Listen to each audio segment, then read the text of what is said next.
Shut your mouth! You're a disgusting peasant beggar, her mother-in-law shouted in front of all the relatives on Katya's birthday. At that moment, Katya calmly took an envelope out of her pocket and handed it to her mother-in-law. Before we continue, don't forget to write in the comments which country you're from and how old you are.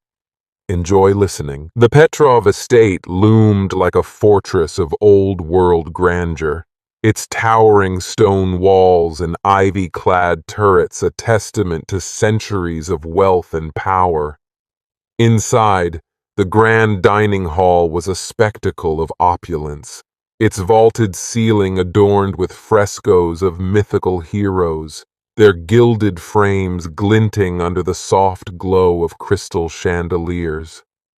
The long mahogany table, polished to a mirror-like sheen, stretched the length of the room, set with fine bone china, silver cutlery, and crystal wine glasses that caught the candlelight like prisms. Tonight, October 25th, 2025, the hall was filled with the Petrov family, a clan that claimed descent from czarist nobility, their every gesture steeped in the arrogance of inherited privilege. It was Katya Petrova's 35th birthday, but the air was thick with something far less festive. Tension, sharp and brittle, like the edge of a blade. Katya sat at the head of the table, her posture impeccable, her hands folded neatly in her lap.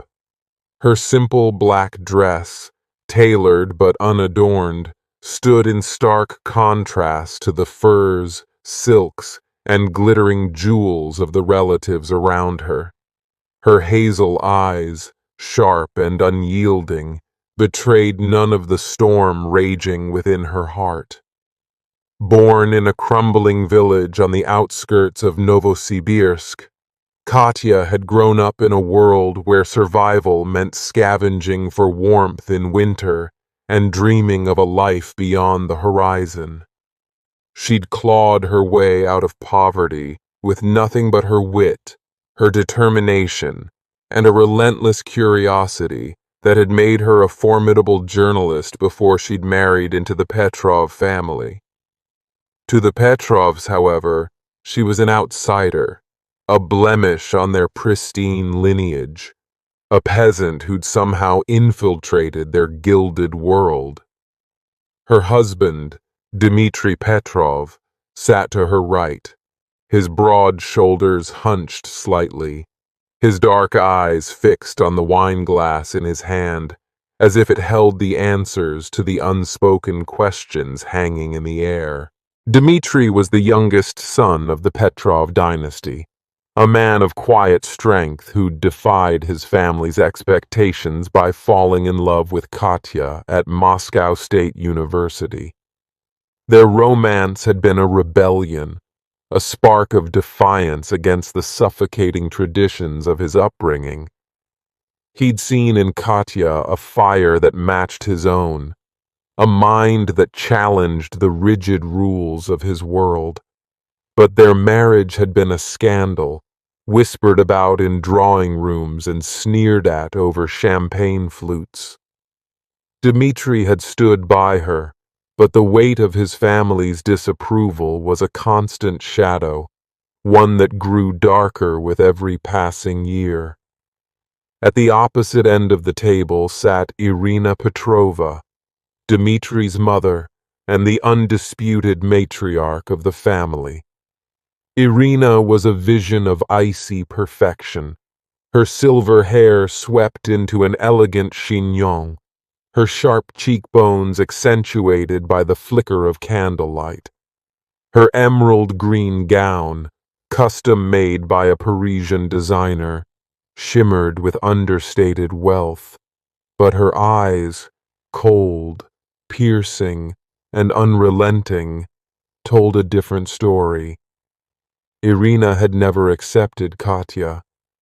From the moment Dmitri had brought her home, Irina had seen her as a threat, a reminder of everything she'd worked to erase from her own past.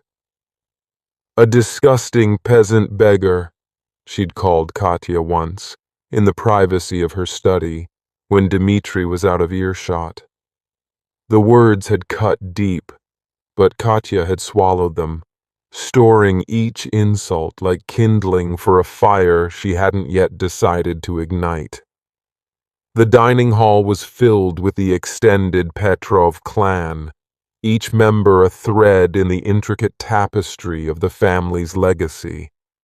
Natasha, Dmitri's ambitious sister, sat to Irina's left, her crimson dress clinging to her like a second skin, her lips curved in a perpetual smirk. Natasha had inherited her mother's sharp tongue and sharper ambition, and she'd made no secret of her disdain for Katya, whom she viewed as an interloper who'd stolen her brother's loyalty. Ivan, their cunning cousin, sat across from her, his dark suit impeccable, his eyes darting around the room like a predator sizing up its prey. Ivan was the family's fixer, a man who thrived in the shadows of power, always calculating, always waiting for an opportunity to climb higher. The younger generation, Sasha and Masha, teenage cousins with a penchant for gossip, and little Anya, barely 10, with wide, curious eyes, sat further down the table, their presence a reminder that the Petrov legacy extended beyond the present, into a future that was now uncertain. The dinner had been a carefully orchestrated affair, with Irina playing the role of gracious hostess, her smiles as sharp as the knives on the table. The menu was a parade of decadence: caviar to start, followed by roasted pheasant, truffle risotto, and a dessert of delicate millefeuille drizzled with gold leaf. The conversation had been polite but strained, the relatives exchanging pleasantries while casting sidelong glances at Katya, as if waiting for her to prove her unworthiness. But as the main course was cleared and the dessert plates were set, Irina's facade cracked, and her venom spilled over like wine from an overfilled glass. "Shut your mouth!" she barked, her voice slicing through the murmurs of conversation like a whip. The room fell silent, forks clinking awkwardly against plates, glasses frozen in midair. "You're a disgusting peasant beggar, Katya, and you always will be. You think you belong here, at the head of this table. You're nothing but a stain on this family, a filthy little opportunist who tricked my son into marriage." The words hung in the air, heavy and toxic, like smoke from a fire that had been smoldering for years. Dmitri's face paled, his knuckles white around his glass, his eyes darting between his mother and his wife. Natasha's smirk widened, her champagne flute raised as if to toast her mother's cruelty. Ivan shifted in his seat, his expression unreadable, but his mind clearly racing. Sasha and Masha exchanged wide-eyed glances, their teenage curiosity piqued by the drama unfolding before them. Little Anya clutched her mother's hand, her small face pale, sensing the shift in the air but too young to grasp its weight. Katya didn't flinch. Her expression remained serene, almost unnervingly so, as if Irina's words were nothing more than a breeze passing through the room. Slowly, deliberately, she reached into the pocket of her dress and withdrew a small cream-colored envelope. Its edges were worn, as if it had been carried for years, handled with care, but never opened. The room watched, transfixed, as she slid the envelope across the table toward Irina, her movements calm, almost ceremonial, like a priestess offering a sacrifice. "What's this?" Irina sneered, snatching the envelope with manicured fingers. Her voice dripped with contempt, but there was a flicker of unease in her eyes, a crack in her armor that only Katya seemed to notice. Another one of your pathetic attempts to prove yourself? Open it, Katya said softly, her voice steady but laced with something dangerous, something that made the air in the room feel thinner, sharper, like the moment before a storm breaks.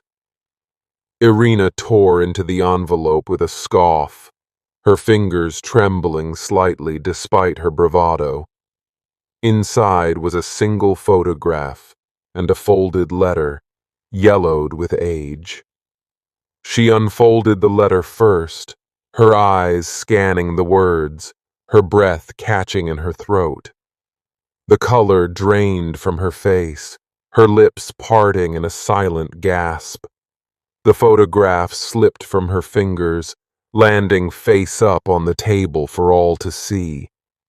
It was an old black and white image, grainy but unmistakable. A young woman, no older than 20, stood in a muddy street, her clothes tattered, her face gaunt but defiant. Her hair was pulled back in a loose braid, her hands clenched into fists at her sides, as if ready to fight the world itself. Behind her was a crumbling shack, its roof sagging under the weight of neglect, its windows boarded up against the cold. A faded sign in the background read, Omsk, 1965. The woman's eyes were sharp, piercing, and unmistakably Irina's. The letter, written in a shaky hand, told a story the Petrovs had buried long ago. It was from Irina's mother, a woman named Vera Kuznetsova, who died in obscurity, detailing Irina's childhood in a slum on the outskirts of Omsk.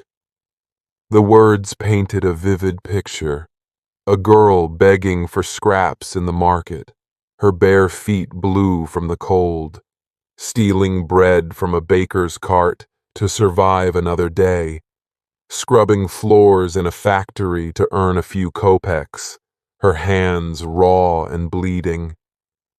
The letter described how Irina, at 18, had left Omsk behind, reinventing herself as a noble woman when she married Nikolai Petrov, a wealthy industrialist who'd believed her carefully crafted lies. It was a confession, a plea for forgiveness from a mother who'd never had the chance to reconcile with her daughter, a woman who'd carried the shame of her past like a shadow. It was a secret Irina had spent decades hiding, a truth she'd erased with lies, carefully curated appearances, and the ruthless ambition that had made her the matriarch she was today. Katya leaned forward, her voice barely above a whisper, yet it carried the weight of a guillotine. You call me a peasant, Irina, but at least I've never pretended to be something I'm not. The room erupted in whispers, a low hum of shock and intrigue that rippled through the relatives like a stone dropped in still water. Natasha's champagne glass slipped from her hand, shattering on the marble floor, the sound echoing like a gunshot in the silence. Dmitri stared at his mother, his jaw tight, his eyes searching her face for some sign that this was a lie, a cruel fabrication. Ivan reached for the photograph, his brow furrowed, his fingers tracing the edges as if testing its authenticity.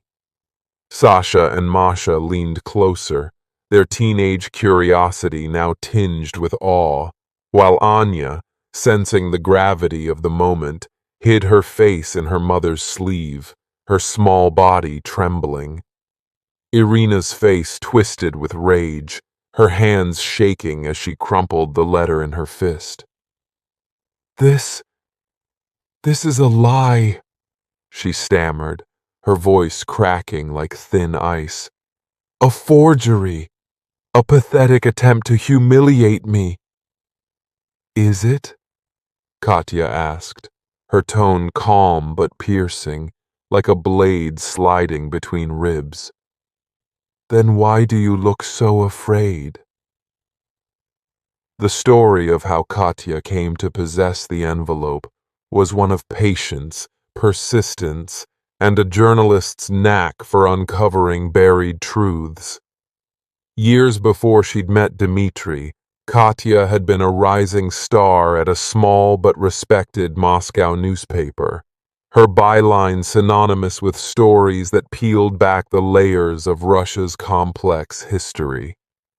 Her beat was the underclass, those forgotten by the post-Soviet boom, the survivors of famine, war, and displacement who carried the scars of a nation's turbulent past. Her articles were not just reports, they were portraits, vivid and unflinching, of lives lived on the margins.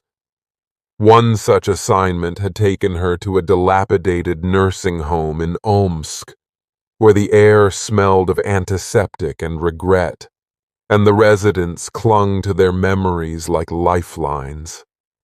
There, in a cramped room with peeling wallpaper, Katya had met Vera Kuznetsova, an elderly woman with a face like weathered parchment, and eyes that sparkled with the resilience of someone who'd survived more than most could imagine. Over cups of weak tea, served in chipped porcelain cups, Vera had shared stories of her childhood in Omsk, a city of stark contrasts where the wealthy lived in mansions and the poor scraped by in slums. She'd spoken of a girl named Irina, a friend from her youth, who'd grown up in the same muddy streets, her spirit as fierce as the Siberian winters. Irina had been a dreamer, Vera said, a girl who'd vowed to escape the poverty that chained them, no matter the cost. Vera had watched her transform, shedding her past like a snake sheds its skin, until she reappeared years later as the poised wife of Nikolai Petrov, a man whose wealth and status had given Irina the platform to rewrite her story. Vera had kept the photograph and the letter as mementos, not out of malice, but as a reminder of her own survival, of the life she'd lived, and the friend she'd lost to ambition. The photograph captured Irina at her most vulnerable, a young woman standing defiant in a world that had tried to break her. The letter, written years later when Vera was ill and nearing the end of her life, was a confession of sorts, a reflection on the choices she and Irina had made, and the distance that had grown between them. When Vera had given the envelope to Katya, her hands trembling with age, she'd offered a single piece of advice. Use it wisely. Truth is a blade. Katya had tucked the envelope away in a locked drawer, unsure if she'd ever need it. When she'd met Dmitri, she'd hoped, naively perhaps, that love would be enough to bridge the gap between her world and his. She'd believed that her intelligence, her strength, her authenticity would win over the Petrovs, that they'd see her as more than her origins. But the family had made it clear from the start that she was unwelcome. Irina's insults were the sharpest, delivered in private moments when no one else could hear. You'll never be one of us. You're a charity case Dmitri took pity on. You're dragging our name through the mud. Katya had endured them all, storing each one like a stone in her pocket, until they grew too heavy to carry. The final straw had come a month before her birthday, at a charity gala in Moscow's most exclusive hotel. Katya had worn a modest but elegant dress, hoping to blend in among the glittering elite, their diamonds sparkling like stars under the chandeliers. Irina, radiant in a designer gown, had cornered her near the dessert table, her voice a venomous whisper. "You're nothing but a gold digger who tricked my son," she'd said, loud enough for her friends to hear, their laughter cutting deeper than the words themselves. Katya had stood there, her smile frozen, her heart pounding, as the room seemed to close in around her. That night, she'd gone home, opened the drawer where she kept the envelope, and made a decision. The time for silence was over. Back at the birthday dinner, the silence in the dining hall was suffocating, broken only by the faint crackle of the fireplace and the distant clink of a servant clearing dishes in the kitchen. Irina clutched the crumpled letter, her empire of lies crumbling around her like a house of cards in a storm. The relatives around the table were no longer looking at Katya with pity or disdain. They were looking at Irina, their matriarch, the woman who'd lorded her supposed nobility over them all, her secrets now laid bare like a wound exposed to the air. Dmitri finally spoke, his voice low but firm, cutting through the tension like a knife through silk. "Mother, is this true?" Irina opened her mouth, but no words came. Her eyes darted around the room, searching for an ally, a lifeline, but found none. Natasha, usually quick to defend her mother, stared at the table, her smirk replaced by a look of betrayal, her hands trembling as she reached for another glass of champagne. Ivan's fingers twitched, as if itching to seize this moment for his own gain, his mind already spinning with plans to exploit the family's vulnerability. Sasha and Masha whispered to each other, their voices a soft buzz of disbelief, their eyes darting between Katya and Irina as if watching a duel. Anya, still clinging to her mother, peeked out, her wide eyes filled with confusion and a hint of fear. Katya stood, smoothing her dress with deliberate care, her movements slow and precise, as if savoring the moment. "I didn't come here to ruin anyone," she said, her voice carrying to every corner of the room, clear and unwavering. "But I won't let anyone ruin me either. I've spent years trying to earn your respect, bending over backward to prove I'm worthy of this family. I've listened to your whispers, your insults, your judgments, and I've carried them silently, hoping one day you'd see me for who I am. But respect isn't given, it's taken, and I'm done begging for it."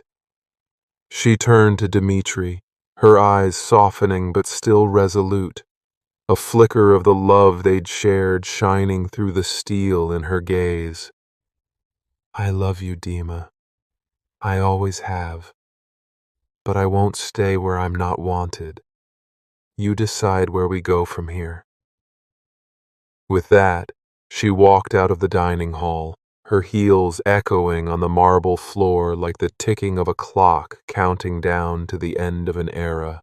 The relatives sat in stunned silence, the weight of the truth settling over them like dust after a storm. Irina stared at the photograph, her hands trembling, her carefully constructed world collapsing under the weight of a single envelope. The weeks that followed were a slow, painful unraveling of the Petrov dynasty, a house divided by the truth Katya had laid bare. Dmitri retreated into himself, spending long nights pacing the halls of the estate, the photograph and letter burned into his memory. He replayed the moment in his mind, the way Katya had stood, unflinching, in the face of his mother's cruelty, the way Irina's face had crumpled, her lies exposed for all to see. He'd always known his mother was ruthless, a woman who wielded power like a weapon, but he'd never imagined the depths of her deception. The truth about Irina's past forced him to question everything: his family's legacy, his own identity, and the life he'd built with Katya. He loved her, fiercely and without reservation, but he'd failed to protect her from his family's venom.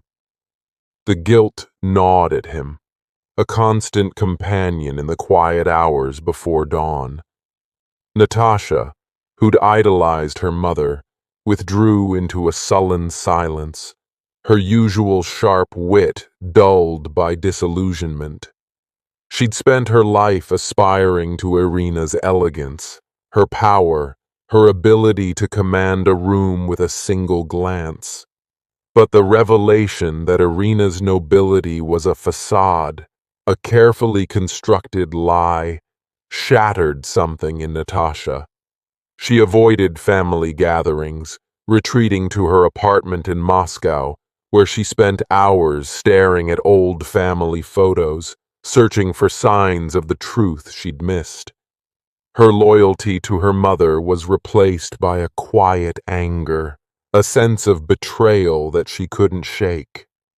Ivan, ever the opportunist, saw the scandal as a chance to seize control of the family's business empire. The Petrovs owned a sprawling conglomerate of oil, real estate, and shipping interests, and Irina's iron grip on the boardroom had kept Ivan in the shadows for years. Now, with her credibility in tatters, he began whispering to shareholders, planting seeds of doubt about her leadership. He met with investors in smoky back rooms, his smooth voice promising stability and progress, all while positioning himself as the new face of the Petrovs. His ambition was relentless, but so was his caution. He knew one wrong move could cost him everything.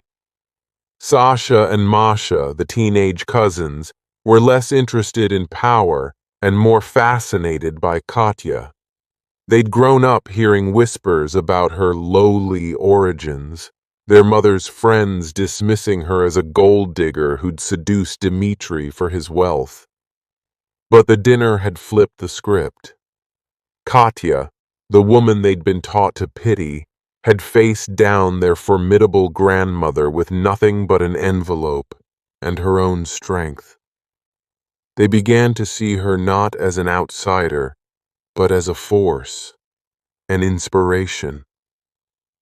Late at night, in the privacy of their shared bedroom, they'd talk about Katya, wondering what other secrets she held, what other battles she'd fought to rise from nothing. Little Anya, too young to grasp the full weight of the revelation, carried a simpler memory. The way Katya had stood tall, her voice steady, her eyes unafraid. She'd ask her mother, weeks later, why Katya had left. "Because she's stronger than all of us," her mother had replied, her voice tinged with something like awe.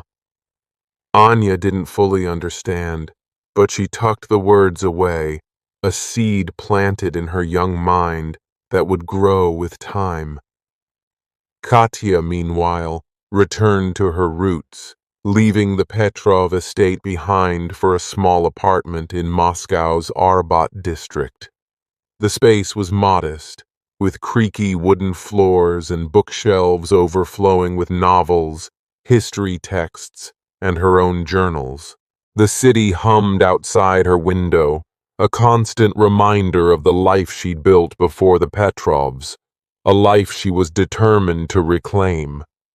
She threw herself back into journalism, her passion reignited by the fire of that night. Her first project was a series of articles about the hidden histories of Russia's elite, stories of men and women who'd rewritten their pasts to climb the social ladder. The articles were meticulously researched, each word chosen with care, but their impact was explosive. They didn't name Irina explicitly, but those in Moscow's high society knew exactly who she was. The whispers spread, and Irina's invitations to galas, boardrooms, and charity events began to dry up, her influence eroding like a sandcastle against the tide. The envelope had been Katya's weapon, but her words were her true power. Each article was a brick in the wall she was building, a wall not of shame, but of truth. She wrote about resilience, about the strength it took to rise from nothing, about the courage to face a world that tried to define you by your origins. Her readers, from factory workers to intellectuals, devoured her work, drawn to the raw honesty of her voice, the way she wove personal stories into larger truths about class, power, and identity in modern Russia.